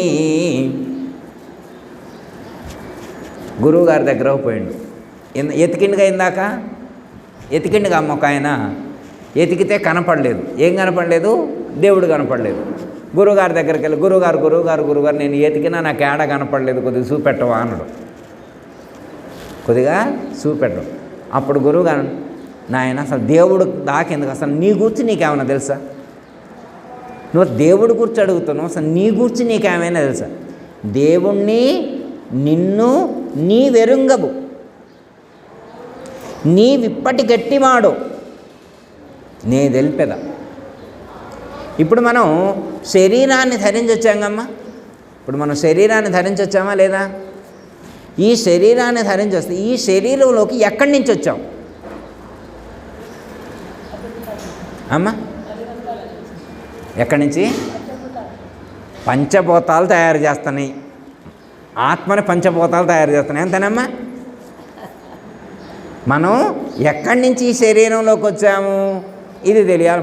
మనకేమైనా తెలుసా? మనం ఏమైనా మ్యానుఫ్యాక్చరింగ్ చేసామా? ఎక్కడి నుంచి వచ్చామో మనకు తెలియదు. పుట్టిన తర్వాతనేగా మనకు తెలిసింది. పంచభూతాలు ఏం చేసినాయి అంటే శరీరాన్ని తయారు చేసినాయి, ఆత్మను తయారు చేయలేదు. అమ్మ, పంచభూతాలు దేన్ని తయారు చేసినాయి? శరీరం. మరి పంచతన్మాత్రకులు దేన్ని తయారు చేసినాయి? అవి కూడా నేను చేసినాయి అంటగా అమ్మ. అమ్మ, పంచతన్మాత్రకులు పంచతన్మాత్రకులు అంటే ఏంటమ్మా? శబ్ద, స్పర్శ, రూప, రస, గంధం. వీటిని ఏమంటారు? పంచభూతాలు ఏం తయారు చేసినాయో మరి పంచతన్మాత్రకులు కూడా ఏదో తయారు చేసినాయి అంట. ఈ పంచతన్మాత్రకులు కూడా ఆత్మను తయారు చేయలేదంట. పంచతన్మాత్రకులు కూడా ఆత్మ. మరి ఇంక ఏం తయారు? పంచశక్తులు. పంచశక్తులు ఏమైనా ఆత్మ తయారు చేసినాయి, అది కూడా తయారు. మరి పంచబీజాలు ఏమన్నా? పంచబీజాలు కూడా. మరి పంచదేవతలు కూడా తయారు. ఇవన్నీ కూడా ఆత్మ నుండి వచ్చినాయి. అర్థమైందమ్మా? పంచభూతాల వలన స్థూల శరీరం ఏర్పడింది. పంచ తన్మాత్రకల వలన 25 ఇంద్రియాలతో కూడి ఉన్నటువంటి సూక్ష్మ శరీరం ఏర్పడింది. పంచ శక్తుల వలన జీవుడు ఏర్పడిండు. పంచ బీజముల వలన ప్రాణం ఏర్పడింది. పంచదేవతల వలన ప్రత్యేగాత్మ ఏర్పడ్డాడు. ఆత్మ అంటే అర్థమైందమ్మా? ప్రత్యేక ఆత్మ. పంచదేవతల వల్ల ప్రకాశం చేత ప్రత్యేగాత్మ ఏర్పడింది. అంతే, అర్థమైందమ్మా? కొంచెం డిఫరెన్స్ ఒకటే. ఇప్పుడు ఆత్మ ఇందులో ఉంది. సరే, దేంతో తయారైతే మనకెందుకు? దేంతో తయారైతే మనకెందుకు? ఇందులో అయితే ఉంది కదా. ఇప్పుడు ఇందులో అమ్మ, నేను చెప్తున్నాను కాదు, నిజంగా ఉందా? మరి ఉత్తగా బొక్కులో రాశారని అనుకోవటమేనా? ఇందులో ఆత్మ ఉందని చెప్పి ఉందా? అసలు ఉన్నదని ఒప్పుకుంటే ఎట్లొచ్చిందో తర్వాత అనుకుందాం. అసలు ఉన్నట్టే ఒప్పుకుంటారమ్మ మీరు? అమ్మ, మీరు ఉందని ఒప్పుకుంటారుగా? అమ్మయ్య, ఒక క్లారిటీ వచ్చింది. ఆత్మ అనేది ఇందులో ఉన్నదనే ఒక క్లారిటీ వచ్చింది. అర్థమైందమ్మా? ఇందులోకి ఎప్పుడు వచ్చింది అనేది మళ్ళీ క్వశ్చన్. ఎప్పుడు వచ్చింది, ఎందుకు వచ్చింది అనేటువంటిది క్వశ్చన్. ఒక పాటలో ఉంటుందమ్మ. 6 నెలల పిండమప్పటి నుండి మన స్నేహం భయా. 6 నెలల పిండమప్పటి నుండి మన స్నేహం భయా. పారవేసియు ఊరి చివరన పాతి పెట్టుట న్యాయమా. పారవేసియు ఊరి చివరన పాతి పెట్టుట న్యాయమా. జీవుడా నీకెంత న్యాయము నన్ను విడచి వెళ్ళుట. దేహం బాధపడుతుందంట. ఒకవేళ నిజంగా దేహానికే కనుక మాట్లాడే శక్తి ఉంటే ఇలా మాట్లాడిందంట. ఎరా, నువ్వు నేను చిన్నప్పుడు 6 నెలల కాడి నుంచి ఫ్రెండ్షిప్ చేస్తే ఇప్పుడు వెళ్ళేది చెప్పకుండా వెళ్తాను. నువ్వు ఎప్పుడు వెళ్ళేది కూడా బస్ స్టాండ్కి పోతావు. బస్ స్టాండ్ నుంచి బస్ స్టాండ్లోనే పోయి నువ్వు ఇంటికి కూడా రాలేదు. మెడికల్ షాప్ కాడికి పోతే అట్టించటే పోతివి. టెంపుల్కి పోతే అట్టించటే పోతివి. కుంభమేళ లాంటివి తీరకపోయిన తర్వాత మధ్యలోనే అట్టించి అడిపోతివి. నువ్వు కనీసం నా శరీరాన్ని ఇంటికి కూడా తీసుకురావైతివి. అంటే ఏంటర్థం? అది ఇందులోకి వచ్చింది కానీ ఎక్కడి నుంచి వచ్చిందో తెలియదు. దీనికే భగవద్గీతలో శ్రీకృష్ణ పరమాత్మ ఏమన్నారంటే అవ్యక్తములో నుండి వచ్చింది. అవ్యక్తాదీని భూతాని వ్యక్తమధ్యాని వార్త అవ్యక్తాని ధనాన్నేన తత్రక. అంటే అవ్యక్తంలో నుంచి వచ్చింది, మళ్ళీ అవ్యక్తంలోకి. అవ్యక్తం అంటే ఏంటి? వ్యక్తము కాని చోటు. అవ్యక్తం అంటే ఏంటి అంటే తెలియని చోటు నుంచి వచ్చింది, మళ్ళీ తెలియని చోటుకే వెళ్తుంది. తెలియని చోటు నుంచి వచ్చింది, తెలియని చోటుకే వెళ్తుంది. ఈ మధ్యలో ఉన్నటువంటి సమయం ఏదైతే ఉన్నదో ఇది ఒక నాటకీయంగా జరుగుతుంది. అర్థమైందమ్మా? ఇందులో ఉన్నప్పుడే యాక్షన్ ఉంది. ఏమున్నప్పుడు? చైతన్యం ఇందులో ఉన్నప్పుడే యాక్షన్. అదే చెప్తున్నాడు. దేవుణ్ణి నిన్ను నీవెరుంగవు, నీవిప్పటి కెట్టివాడు నీవు ఎప్పటి నుంచి ఇలాంటి శరీరాలు ధరిస్తున్నావో నీకు తెలుసా? నీకు తెలియట్లేదు. దేనికి ఒక మహాత్ముడు ఏమన్నా అంటే, అరుణోదయములెన్ని అస్తమానములెన్ని జనన మరణములెన్ని జాతులెన్ని అన్నాడు. అంటే సూర్యుడు ఎన్నిసార్లు ఉదయించాడో ఎన్నిసార్లు అస్తమించాడో నీకు తెలుసా? అలాగే నువ్వు ఎన్నిసార్లు జన్మించావో ఎన్నిసార్లు మరణించావో నీకు తెలియదు. అంటే ఏంటర్థం? సృష్టి ప్రారంభం నుండి కూడా మనకు ఈ యొక్క శరీరాన్ని ధరిస్తూ ఉన్నాం, శరీరాన్ని విడిచిపెడుతూ ఉన్నాం. మళ్ళీ నెక్స్ట్ కూడా ఇలాగే ఉంటుంది కమ్మ జన్మ. నెక్స్ట్ జన్మ ఇంతకంటే బెటర్ ఉండదు. నెక్స్ట్ జన్మ ఇంతకంటే బెటర్ ఉంటుందా ఉండదా? ప్రాప్య పుణ్య కృతాన్ లోకాన్ విషిత్వా శాశ్వతి సమహ శుచీనాం శ్రీమతంగే యోగ భ్రష్టోపి జాయతే అన్నారు. అథవా యోగినా కులే భవతి ధీమతాం అని చెప్పారు కదా. యోగుల ఇంట్లో పుడతావని చెప్పారు కదా. లేకపోతే పుణ్యాత్ములైనటువంటి సదాచారవంతులైనటువంటి శుచీనాం శ్రీమతాంగే, ధనవంతులు ఆచారవంతులు. ఇప్పుడు మనకు చాలామంది కనిపిస్తారు నక్కరకల్లులో, సౌండ్ పార్టీ అంటే అందరూ ధనవంతులే. రెండోది మంచి భక్తిపరులు. ఎవరన్నా జీవులు భక్తిలో ఎక్కడన్నా పుట్టాలనుకుంటే నక్కరకల్లు ఎత్తుక్కుంటారు. ఎందుకంటే ఇక్కడ మంచి భక్తులు ఉన్నారు కాబట్టి. మంచి ధనవంతులు ఉన్నారు, మంచి భక్తులు ఉన్నారు. శుచీనాం శ్రీమతాంగేహే. శుచీనాం అంటే మంచి ఆచారవంతులు, మంచి భక్తి ఉన్నటువంటి వాళ్ళు, జ్ఞానం ఉన్నటువంటి వాళ్ళు, ఆచరణ కలిగి ఉన్నటువంటి వాళ్ళు. రెండు కొంచెం ఫైనాన్షియల్ ఎఫర్ట్ సపోర్ట్ ఉన్నటువంటి వాళ్ళు. ఇలాంటి వాళ్ళ ఇంట్లో జన్మిస్తారు అని చెప్పారు. ఓకే, అర్థమైందమ్మా? ఇప్పుడు మనం ఎన్ని జన్మలు ఎత్తామో మనకు తెలుస్తుందా? తెలియట్లేదు. కానీ ఇప్పుడు ఇక్కడికి వచ్చిన తర్వాత మన అదృష్టం బాగుండి ఒక మంచి గురువు లభించారు. మన మంచి గురువు లభించారు. ఆ గురువు యొక్క పాదాలను ఆశ్రయించడం చేత నీవెవరు దేవుడెవరు అనేటువంటి సత్యాన్ని మనకు ఎరిగించారు.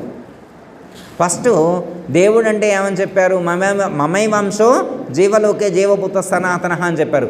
పరమాత్మ యొక్క అంశవే నీవు అని చెప్పారు. నీలో జ్యోతి వలె ప్రకాశిస్తుంది అని చెప్పారు ఫస్ట్. నిజమే అనుకున్నాం.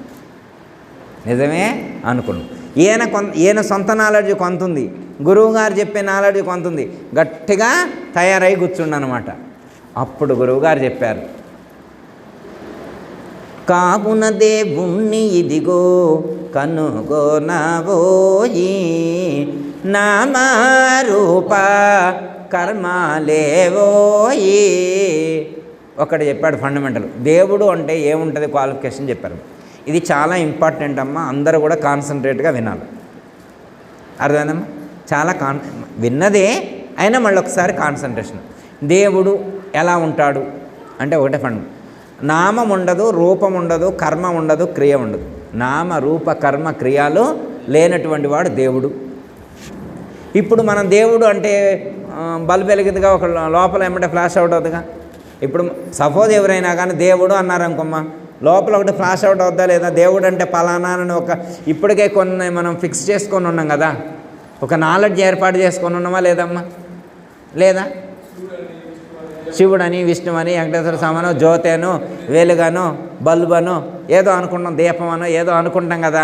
అలాగే ఇప్పుడు లోపల దేవుడిని గురించి ఒక నాలెడ్జ్ ఉంది మనకి. దేవుడిని గురించి ఒక నాలెడ్జ్ ఉంది. ఇప్పుడు గురువుగారి దగ్గరకు వచ్చినావు, దేవుడి గురించి చెప్పాను. నామ రూప కర్మ క్రియలు లేనటువంటి వాడు దేవుడు అనడు. నువ్వు మాట్లాడుకునేటువంటి దేవుడికి పేరు ఉండకూడదు. నువ్వు దేవుడు అంటే పేరు ఉండకూడదు, దేవుడు అంటే రూపం ఉండకూడదు,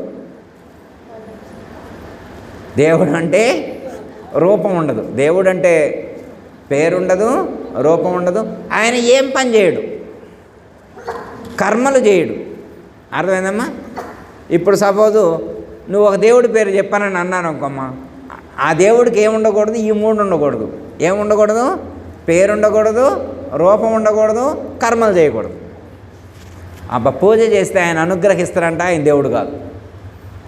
ఇక్కడ చెప్పిన దేవుడు, మన పరిపూర్ణంలో చెప్పిన దేవుడు ఎవరంటే, నువ్వు పూజ చేస్తే నిన్ను అనుగ్రహిస్తాడు అంటే, ఆయన కర్మ చేశాడు అంటే ఆ దేవుడు కాదు, ఆయన దేవుడు కాదు.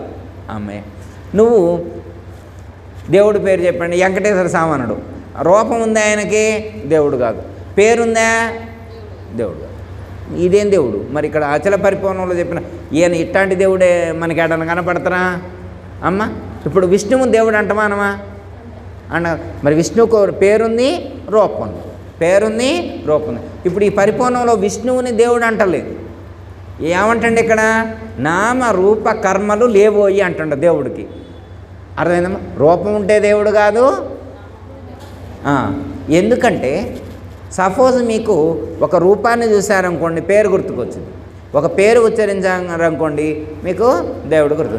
సపోజ్ లడ్డు అన్నారనుకోమ్మా, లడ్డు రూపం కనపడదా మీకు? కనపడదా? ఇప్పుడు మీరు లడ్డు అంటే జిలేబీ కనపడదుగా మీకు? మీరు లడ్డు అంటే ఏం కనపడుతుంది? లడ్డూనే కనపడుతుంది. అంటే లడ్డు అనే నామం మీరు ఉచ్చరిస్తే, లడ్డు అనే నామాన్ని ఉచ్చరిస్తే లడ్డు కనపడుతుంది. ఇక్కడ లడ్డు తీసుకొచ్చి పెట్టారు, ఎవరేం చెప్పాల? లడ్డు తీసుకొచ్చి పెట్టండి, లడ్డు అని ఎవరైనా చెప్పాలా మీకు? లడ్డు అని, ఓ లడ్డు తెచ్చారని అంటమా లేదా?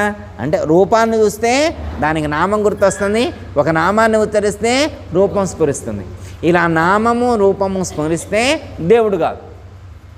ఇక ఇప్పుడు చెప్పండి, ఇప్పుడు దాకా మీరు అనుకున్న దేవుడు ఎవరో చెప్పండి. ఆ దేవుడు నిజమైన దేవుడా అబద్ధమైన దేవుడా ఇప్పుడు తేల్చుకోవాలి మనం. అర్థమైందమ్మా? ఇక్కడ నామము రూపం ఉంటే దేవుడు కాదు. అదే అనుకుందాం. ఇప్పుడు గురువు గారు అన్నమనుకో, పాండ్రమ్మ గారే గురువు గారు, పాండ్రమ్మ గారే దేవుడు అని అన్నారు అనుకోమ్మ, దేవుడు కాదు. ఏమో పాండ్రమ్మ గారు రూపం ఉందా లేదా? నామం ఉందా లేదా? మరి వారు ఉన్నప్పుడు కర్మలు చేస్తారా లేదా? మరి దేవుడు ఎట్టయితను? అంటే అచల పరిపూర్ణ సంప్రదాయంలో భాగవత కృష్ణ దేశికుల వారు రాసినటువంటి కందార్థాన్ని పరిగణలోకి తీసుకుంటే పాండరమ్మ గారు దేవుడు కాదు, బురహాన్ గారు దేవుడు కాదు, సత్యనారాయణ గురువు గారు దేవుడు కాదు, శ్రీధర్ల వారు దేవుడు కాదు, శివరామ దీక్షితుల వారు దేవుడు కాదు, భాగవత కృష్ణ దేశకుల వారు దేవుడు. వీళ్ళందరూ దేవుళ్ళు కాదు. ఎందుకంటే నామం రూప కర్మ క్రియలు ఉన్నటువంటి వాడు దేవుడు కాదు. నేనంటలేదమ్మా, భాగవత కృష్ణ దేశకుల వారు రాసిన కందార్థంలోనే అన్నారు. నేనంటున్నా ఏమన్నా? ఇది నేననేది కదా, వారు రాసిన కందార్థంలోనే. మరి ఇప్పుడు మనం అనుకునే దేవుళ్ళు అందరు నిజమైన దేవుళ్ళ కాదా? ఇక నువ్వు తెలుసుకో.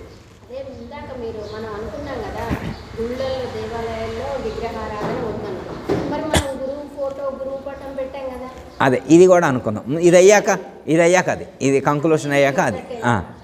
అయితే నామ రూప కర్మలు లేనటువంటి వాడు దేవుడు. మరి ఏ దేవుడు ఈయన ఏ దేవుడు? మామూలుగా జనరల్గా మనకి అద్వైతంలో ఏమని చెప్తారంటే జ్యోతి స్వరూపాన్ని భావన చేపిస్తారు. బ్రహ్మోపదేశం సమయంలో ఆత్మదర్శనం అనేటువంటిది ఉంది మనకి. ఆత్మదర్శనం అయి కొంతకాలం గడిచిన తర్వాత ఒక అవగాహన ఏర్పి ఒక దృఢత్వం ఏర్పడిన తర్వాత అప్పుడు ఈ కందార్థం చదివారు. అంటే ఇక్కడ చెప్పబడినటువంటి నామ రూప కర్మ క్రియా నటనలు లేనటువంటి దేవుడు ఎవరు అంటే అది అచల పరిపూర్ణానికి మాత్రమే సమన్వయం అవుతుంది అని చెప్పారు. దేనికి సమన్వయం అవుతుంది? అచల పరిపూర్ణానికి, బట్టబయలకు మాత్రమే ఇది సమన్వయం అవుతుంది తప్ప అద్వైతంలో లేదా ఎరుకలో చెప్పబడినటువంటి దేవతామూర్తులు ఎవరైతే ఉన్నారో అది ఆత్మకు కానీ బ్రహ్మమునకు కానీ ఇది సమన్వయం అయ్యేటువంటిది కాదు. జనులనిరి దేవుడెవరికి కనరాడని, జనులనిరి దేవుడెవరికి కనరాడని ఆ జనవాక్యము బయలుకెప్పుడు సహజమో కదరా. ఈ జనాలనేటువంటి దేవుడు అనే మాట ఎవరికి సరిపోతుంది? బయలుకి సరిపోతుంది తప్ప ఇక దేనికి సరిపోయేటువంటిది కాదు. ఓకే, అర్థమైందమ్మా? దేవుడు అనే పదానికి ఇప్పుడు దీంట్లో చెప్పినటువంటి అర్థమైందమ్మా? ఏమన్నా రాతిలో నుండిన బ్రహ్మము నీ తరమా తెలియుటకు నిజముగా చెప్పమంటే ఇక్కడ చెప్పబడినటువంటి ఆ తత్వం ఏదైతే ఉన్నా అది బ్రహ్మానికి సంబంధించిందే కానీ పరిపూర్ణానికి సంబంధించింది కాదు అనేటువంటి అంశాన్ని సూచించారు. అర్థమైందమ్మా? చిన్న ఎగ్జాంపుల్ ఒకటి చెప్పి కంక్లూషన్ చేసిన తర్వాత ఇందాక అడిగిన క్వశ్చన్కి మళ్ళీ చెప్తామ్మా. ఎట్లా అంటే అమ్మా, ఒక చోట ఒక ఆయన ఒక నగరాన్ని నిర్మించాలనుకున్నాడు. మీరు మన సినిమా చూసే ఉంటారు, ఏందొచ్చింది కల్కిలో పైన ఒకటి నగరం సృష్టిస్తారే, పైన ఒక లోకంలాగా ఉంటుంది కదా, కాంప్లెక్స్లో సుఖాలని ఆ టైప్లోనే ఒక ఆయన ఒక నగరం నిర్మించాలనుకున్నాడు. ఒక నగరం నిర్మించాలి.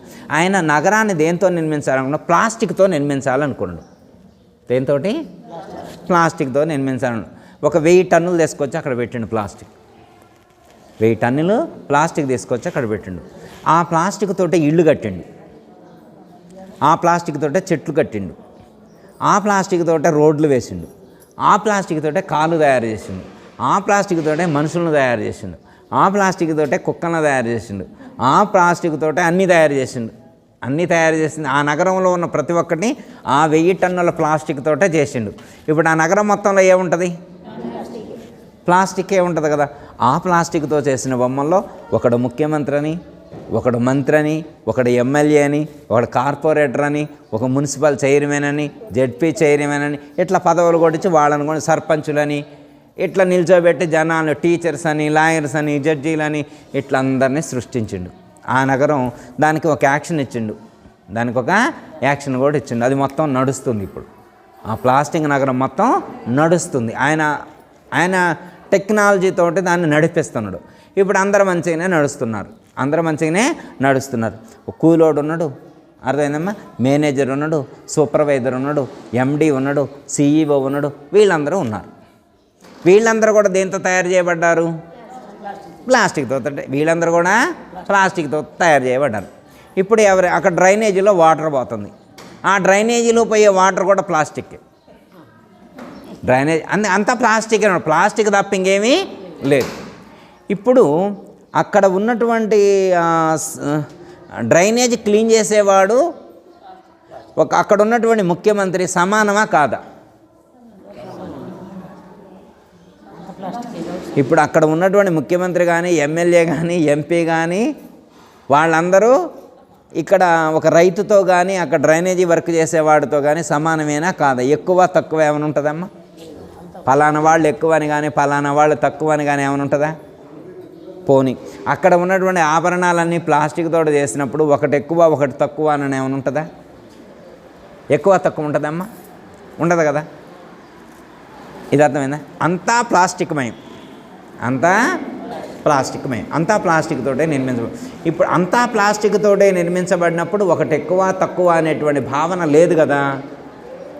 అవునా కాదా? ఉంటుందా ఉండదా? ఒక్కడు ఇది గుర్తించిండు, ఆ నగరం మొత్తం ప్లాస్టిక్ తోటే తయారు చేయబడిందని గుర్తించిండు. అప్పుడు అక్కడ ఉన్నటువంటి ప్రతిదీ ప్లాస్టిక్ అనే భావనతో చూశాడు తప్ప ఒకటి ఎక్కువ తక్కువ అనే భావనతో చూడలేదు. వీడు హ్యాపీగా ఉన్నాడు. ఎవరు? గుర్తించినోడు, తయారు చేసినోడు కాదు, గుర్తించినోడు. ఇదంతా ప్లాస్టిక్ తోటే తయారు చేసినారు అని అనుకున్నటువంటి వాడు డ్రైనేజ్ దగ్గర ఉండేవాడైతే ఏంటి, ముఖ్యమంత్రి అయితే ఏంటి, ఎవరైతే ఏంటి, ఎవరైనా ప్లాస్టిక్ బొమ్మే కదా అమ్మ, ఎవరైనా ప్లాస్టిక్ బొమ్మే కదా. మీ ఇంట్లో ఏమైనా ప్లాస్టిక్ బొమ్మలలో కూడా మళ్ళీ ఎమ్మెల్యే బొమ్మ, పోలీస్ ఆఫీసర్ బొమ్మ, లేకపోతే అటెండర్ బొమ్మ ఉంటే ఎక్కువ తక్కువ తేడాలు చూస్తారా?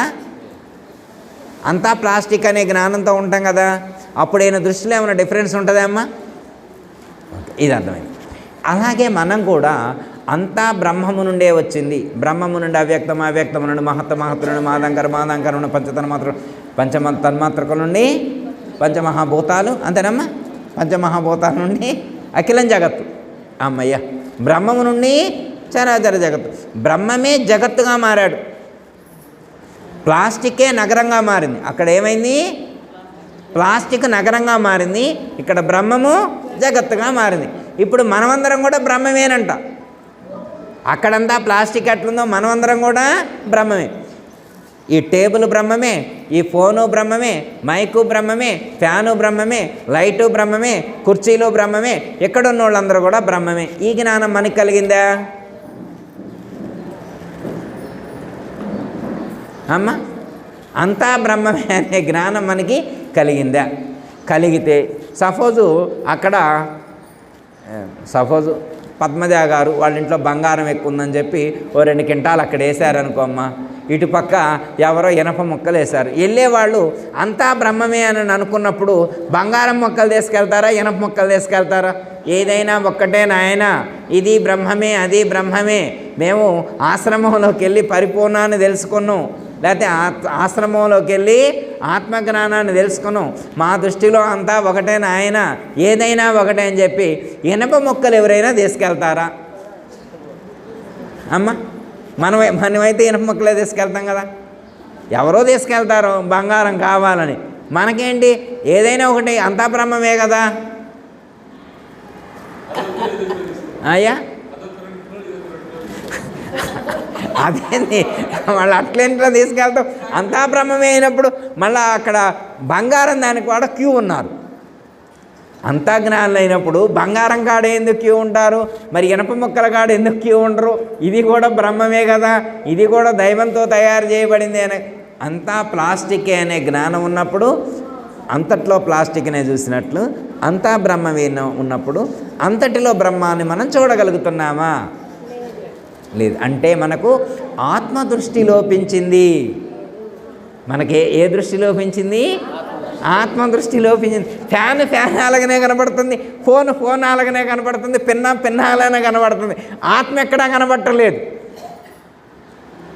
ఆత్మ ఎక్కడా పిన్నామా అదేంది ఈ చీర కట్టుకొని వచ్చింది మేము పిన్నామా ఏ చీర కట్టుకోతే నీకెందుకు అమ్మ? బాబాయ్ రాలేదా? పూజ జరుగుతుందిగా, ఓం శ్రీ గురుదేవాయ నమః అని అందరూ మంత్రం చదువుతున్నారా? బాబాయ్ రాకపోతే నీకెందుకు?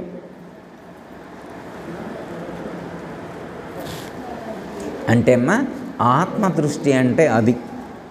మమాత్మ సర్వభూతాత్మ. అప్పుడు అన్ని ప్రాణుల యందు చరాచర జగత్తునందంతటా ఆత్మను దర్శించగలరు. అంతా రామమయం, ఈ జగమంతా ఆయన. ఏమన్నా పరిపూర్ణుడమ్మ? ఈ పాట పాడిన ఆయన అమ్మ, ఈ పాట పాడిన ఆయన పరిపూర్ణుడా?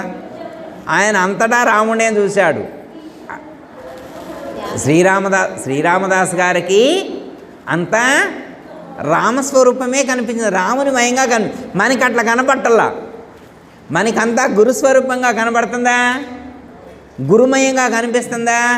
ఇందాక అమ్మగారు అన్నారుగా, మనకేమని చెప్పారు ఇంతకుముందు కూడా గురు స్వరూపము తెలియ తరమాయిలాలోన హరిహరాదులకైనాను సద్గురు లేక హరిహరాదులకైనాను గురు స్వరూపము తెలియ తరమాయిలాలోన హరిహరాదులకైనాను సద్గురు లేక హరిహరాదులకైనాను. ఓయ్ భలే ఉందిలే, పాట బాగానే పాడారు. గురుస్వరూపం తెలుసుకోవడం కోసం హరిహరాదులకే సాధ్యం కావట్లేదు. ఈ సుశీలమ్మ గారు గురువుగారేనమ్మా? ధనమ్మ గారు గురువుగారేనా? ఈ లక్ష్మి గారు గురువుగారేనా? సుగుణమ్మ గారు గురువుగారేనా? మరి వీళ్ళందరూ గురువుగారులేగా. మరి గురువుగారు రూపం తెలుసుకోవడానికంటే హరిహరాదులకు కూడా సాధ్యంగా. మనకే తెలుస్తుండే ఎర్రచీర కట్టుకున్నట్టు కళ్ళతోడు పెట్టుకున్నట్టు కనబట్టలేదమ్మా. మరి కనబడితే హరిహరాదులకు కూడా తరం కాదని చెప్పి గురువుగారు ఎందుకు రాసినట్టు? అంటే ఈ రూపం కాదా ఏంటి అక్కడ చెప్పింది అమ్మ? ఈ రూపం కాదా చెప్పింది?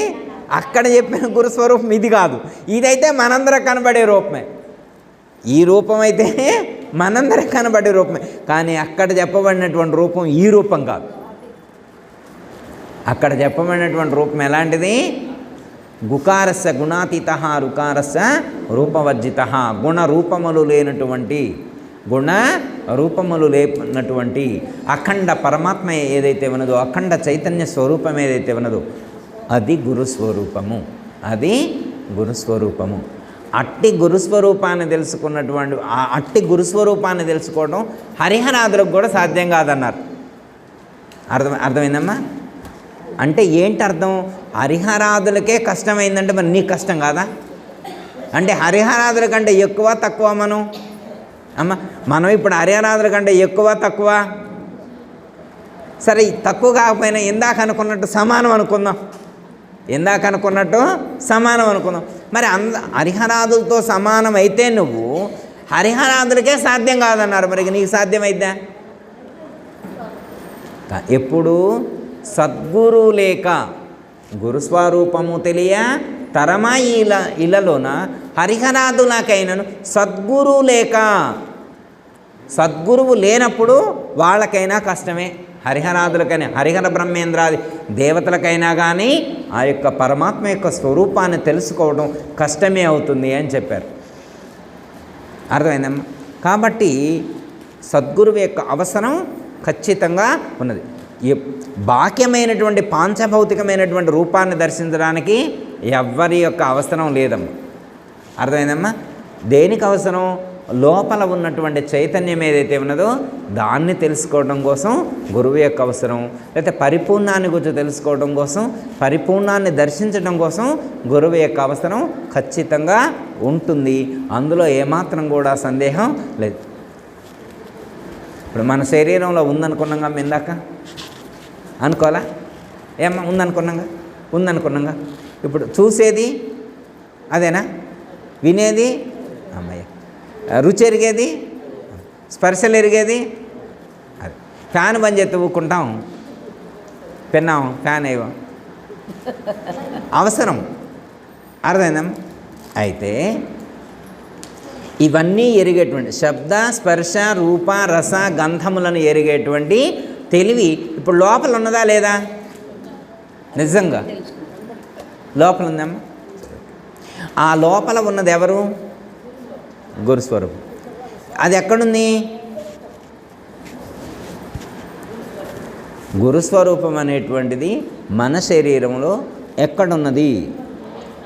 గురుస్వరూపం ఉంటే మరి మీరున్నారా? గురుస్వరూపం ఉందా లోపల? మీరు లేరుగా. అమ్మయ్య, ఇది క్లారిటీ వచ్చింది. మీరు లేరమ్మా, మీ శరీరాల్లో మీరు లేరు, గురువుగారి స్వరూపమే ఉంది. అమ్మయ్య, ఇప్పుడు గురువుగారి స్వరూపమే తిరుగుతుంది, అంతేకమ్మా. మనం లేంగా. మీరేమైనా ఉన్నట్టు తెలుస్తుందా? ఇప్పుడు గురువుగారికి ఇడ్లీలు ఇష్టం అనుకో, రోజు ఇడ్లీ పెడితే తింటారా? మరి మీకు ఇష్టమైనవి కూడా అడుగుతారా?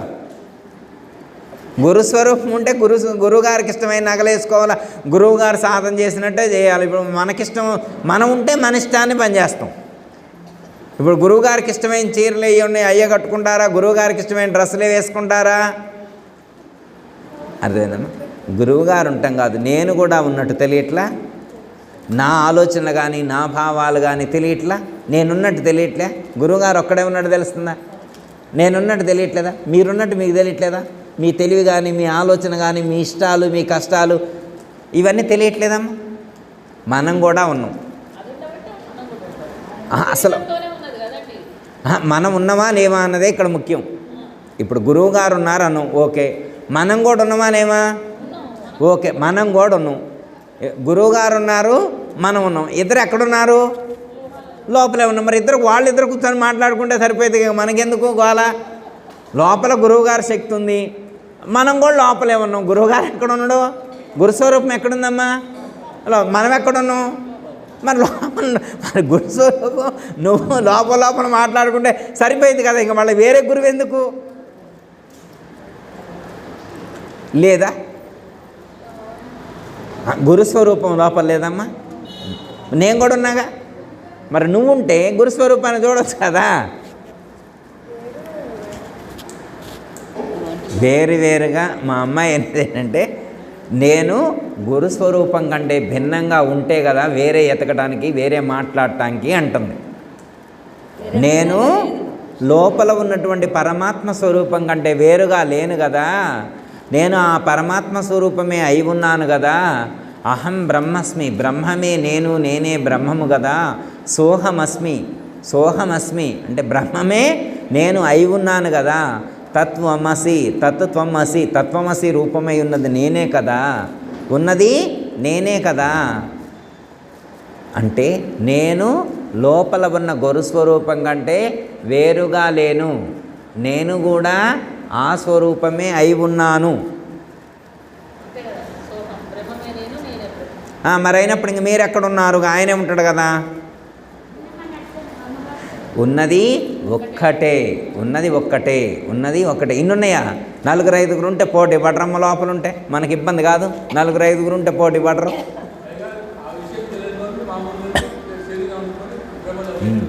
అంటే ఈ జ్ఞానం లేనప్పుడు దేహమే సత్యం అనుకుంటారు. నేనెవరు అనంగలోనే ఈ దేహానికి సంబంధించిన ఆధార్ కార్డు చూపిస్తారు. మీరెవరంటే ఏమంటారు? నేనెవరా? ఇగో ఆధార్ కార్డు. ఆధార్ కార్డు ఎవరికి అవసరం? వీళ్ళకి అవసరం. ఆధార్ కార్డు ఎవరికి? వీళ్ళకి అవసరం. గురువుగారి దగ్గరికి వెళ్ళినప్పుడు నీవెవ్వరు అని అన్నప్పుడు గురువుగారి దగ్గరికి వెళ్ళి నువ్వెవరంటే ఆధార్ కార్డు చూపెట్టకూడదు.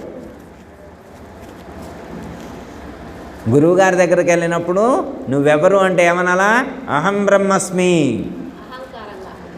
అహం బ్రహ్మస్మి. సరే, అహంకారంగా అంటావు, అహాన్ని లయం చేసి అంటారో మీ ఇష్టం. అహాన్ని లయం చేసి అయినా అనొచ్చు, కానీ ఏమనాలా? అహం బ్రహ్మస్మి అనాల. అంతేగాని మన డేటా, మన ఇంటి పేరు, మా గోత్రం ఇవన్నీ అని ఒప్పచెప్పక్కల. ఇవన్నీ శరీరానికి సంబంధించి ఈ లక్షణాలన్నీ దేనివి? శరీరానికి. మనం ఏ లక్షణాలు? మనమంటే ఎవరు? మీరంటే ఎవరు అంటే మీరంటే శరీరం కాదు, మీరు ఆత్మస్వరూపులు. మీరు ఆత్మస్వరూపులు.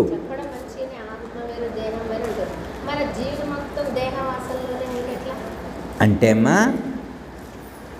దేహంలోనే ఉండాలి మనం. ఇప్పుడు ఆత్మజ్ఞానం తెలుసుకున్నాం, దేహాన్ని విడిచిపెట్టి ఉండడానికి ఏమన్నా ఛాన్స్ ఉందా? అయ్యా మేమందరం ఇక దేహాన్ని వదిలిపెడతాం, ఇక మాకు దేహం అవసరం లేదు. ఇప్పుడు అహం బ్రహ్మస్మి, మేమెవరో అహం బ్రహ్మస్మి, ఇక దేహంతో మాకు పని లేదు అని పోతా ఇక్కడ ఆశ్రమంలో వదిలిపెట్టిపోయారు శరీరాన్ని. మాకు వీటితో అవసరం లేదని ఇక్కడ ఏమైనా వదిలిపెట్టిపోతారో ఏంటి? వదిలిపెట్టరుగా అమ్మ. ఈ తొడుగుని తీసుకొని పోవాల్సిందే కదా. పోనీ ఈ తొడుగు లేకుండా, ఈ శరీరం లేకుండా నేను ప్రకటితమయ్యే అవకాశం ఉందా? శరీరం లేకుండా నేను ఉండగలను, కానీ ప్రకటితమయ్యేటువంటి అవకాశం లేదు. నేను మాట్లాడాలంటే మనసు ఉండాలి, నేను మాట్లాడాలంటే ఇంద్రియాలు ఉండాలి, నేను కదలాలి అంటే శరీరం ఉండాలి. అర్థమైంది కమ్మా? అహం బ్రహ్మస్మి స్వరూపంగా నేను ఉన్నాను, జ్యోతి స్వరూపమై ప్రకటితమవుతూ ఉన్నాడు. నేను ఎక్కడ ఉన్నాను, నేను ఈ శరీరంలో ఎక్కడ ఉన్నాను అంటే స్థాయిని బట్టి చెప్తారమ్మా. ఫస్ట్ భ్రూమధ్య స్థానంలో చెప్తారు కొంతమంది, కంఠస్థానంలో చెప్తారు కొంతమంది, హృదయ స్థానంలో కొంతమంది చెప్తారు, సహస్రార చక్రంలో కొంతమంది చెప్తారు. ఒక గురువు గారిని అడిగారంట, మీరు ఈ శరీరంలో ఎక్కడున్నారు అని అడిగిందంట. ఒక ఆయన ఇట్లా చెప్పారు. మనం చదువుకున్న ఆయన అప్పచెప్పిండు, నేను పాఠం చదువుకున్న పాఠం మొత్తం అప్పచెప్పిండు. గురువు గారు నువ్వు చెప్పింది తప్పు అన్నాడు. అర్థమైందమ్మా? ఇక నేను భ్రూమధ్యంలో ఉన్నానడు, నేను సహస్రారంలో ఉన్నానడు, నేను హృదయస్థానంలో ఉన్నాను, నువ్వు చెప్పిందంత తప్పు అన్నాడు. ఆ అయ్యనకి నోట్లో ఏలక్కాయ పడి మింగుడు పడినట్టు అయిపోయింది. మరి గురువుగారు చెప్పిన పాఠం ఇదే కదా, పాఠం మొత్తం గట్టి పట్టినగా, పాఠం మొత్తం గట్టిగా బట్టా 4 చోట్ల ఉన్నాడని చెప్పారు గురువుగారు. విశ్వడు, తైజసుడు, ప్రాజ్ఞుడు, ప్రత్యేగాత్మ 4 రూపాయల్లో 4 శరీరాలుగా చైతన్యవంతంగా ఇట్లా ఉండడాన్ని ఏదో చెప్పబోయిండు. పాఠం మొత్తం పట్టిండు. ఇప్పుడు వేరే గురువుగారు వచ్చిండు, నువ్వు ఎక్కడున్నా ఎట్లా చెబితే తప్పు అన్నాడు. ఇప్పుడు మన గురువుగారు చెప్పింది రైట, ఈయన మరి ఇప్పుడు తప్పు అంటే మనం ఏమనుకోవాలి చెప్పండి? ఈ గురువుగారు ఏమనంటే, నువ్వు శరీరంలో ఒక్కచోట కాదు, శరీరం అంతటా ఉన్నాను నేను. ఏమని చెప్పాలా? శరీరం అంతటా వ్యాపించి ఉన్నానని చెప్పాలా తప్ప శరీరంలో ఒకచోటే ఉన్నానని చెప్పకూడదు. ఇది పరిణితి సాధించిన జ్ఞాని యొక్క సమాధానం. పరిణితి సాధించిన జ్ఞాని యొక్క సమాధానం. పరిణితి లేనప్పుడు ఏమంటాడు? సహస్రారంలో ఉన్నా అంటాడు, లేదా భ్రూమధ్య స్థానంలో ఉన్నా అంటాడు, లేదా కంఠస్థానంలో ఉన్నా అంటాడు, లేదా హృదయ స్థానంలో ఉన్నా అంటాడు, లేదా మణిపూరక చక్రంలో ఉన్నా అంటాడు. ఏదో చెప్తారు. ఈయన తెలిసిన చదువుకున్న పాఠాలన్నీ చెప్తారు. చదువుకున్న పాఠాలు మొత్తం మరి ఒక్కచోటే ఉన్నాడా? పాదాల దగ్గర లేడా? చేతుల్లో లేడా? కాళ్ళల్లో లేడా? ఉన్నాడా లేడా? మరి అంతటా ఉంటే ఒకచోట ఉన్నాడని ఎలా చెబుతూ? అమ్మ పద్మజ గారు, అంతటా ఉన్నాడా, పరిమితంగా ఉన్నాడా? అంతటా ఉన్నాడు. ఇది పరిణితి సాధించిన జ్ఞాని యొక్క సమాధానం. అయితే మనకేంటంటే గురువుగారు మనకు అర్థం కావడం కోసం ఫస్ట్లో స్టార్టింగ్లో అలా చెప్పారు. సహస్రారంలోని, భ్రూమధ్య స్థానంలోని ఒక్కొక్క స్థానంలో ఇలా పనిచేస్తుందని చెప్పారు. కానీ ఆ చైతన్యం శరీరం అంతటా ఉన్నాడు. శరీరం లోపలే ఉన్నాడా? శరీరం బయట కూడా ఉన్నాడు. ఆయన ఎక్కడున్నాడు? శరీరం లోపలే ఉన్నాడా అంటే శరీరం బయట కూడా ఉన్నాడు. అమ్మయ్య, ఒక క్లారిటీ వచ్చింది. శరీరం బయట కూడా ఉన్నాడు అనే క్లారిటీ వచ్చింది. ఇప్పుడు ఆ కుర్చీలో ఉన్నాడా అమ్మ? ఆ కుర్చీలో ఉన్నాడా? ప్రశ్న వేదను. అందుకే గురువుగారు ఆ కుర్చీల్లో ఉంటాడు అనుకుంటా. అందుకే చాలామంది గురువుగారులకి కుర్చీల్లో శాలువా కానీ టవల్స్ కానీ వేచి ఉంచుతారు, ఎవరు కూర్చోకుండా అంటారు. అంటే కుర్చీల్లో ఉంటాడు. మరి మనం కూర్చున్న కుర్చీల్లో ఉంటాడా? దేవుళ్ళ కోసం ఉంచిన కుర్చీల్లోనే ఉంటాడా? మనం కూర్చునే కుర్చీల్లో కూడా ఉంటాడా? అమ్మా ఏమో గురువుగారు మీరు అంత కన్ఫ్యూజ్గా అడుగుతున్నారు, కన్ఫ్యూజ్గా ఉన్నట్టు. అట్లుందమ్మా? అట్లా లేదుగా. నాకు లోపలే కాదు బయట కూడా ఉన్నాడు. భగవద్గీతలు చదువుతారు కమ్మ మీరు. భగవద్గీతలో సర్వం బహిరంతస్య భూతానాం అచరం చరమేవచ.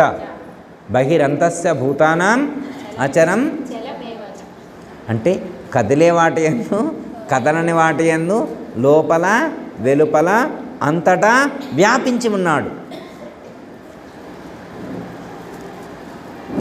ఇంతకంటే క్లారిటీగా ఇంకెవరు చెప్తారమ్మా? భగవద్గీతలోనే శ్రీకృష్ణ పరమాత్మ ఇంత స్పష్టంగా చెప్తే. మరి ఇంత జ్ఞానం తెలుసుకున్న మనం ఎలా ప్రవర్తించాలా? ఇప్పుడు ఇంత జ్ఞానం ఎంత జ్ఞానం తెలిసింది మనకు? లోపల ఉన్నాడని తెలుసుకున్నాం, లోపల మొత్తం నిండి ఉన్నాడు అనుకున్నాం, బయట కూడా ఉన్నాడు అనుకున్నాం, లోపల బయట అంతటా ఆయనే నిండి నిబిడీకృతమైన ములుగుచ్చ సందులేక మొత్తం వ్యాపించి ఉందన్నాం.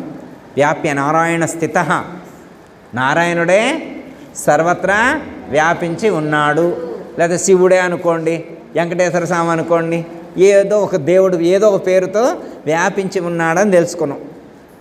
నిజమమ్మ కాదా? తెలుసుకున్నావా లేదా? అలా తెలుసుకుంటే మనం ఎలా ప్రవర్తించాలి?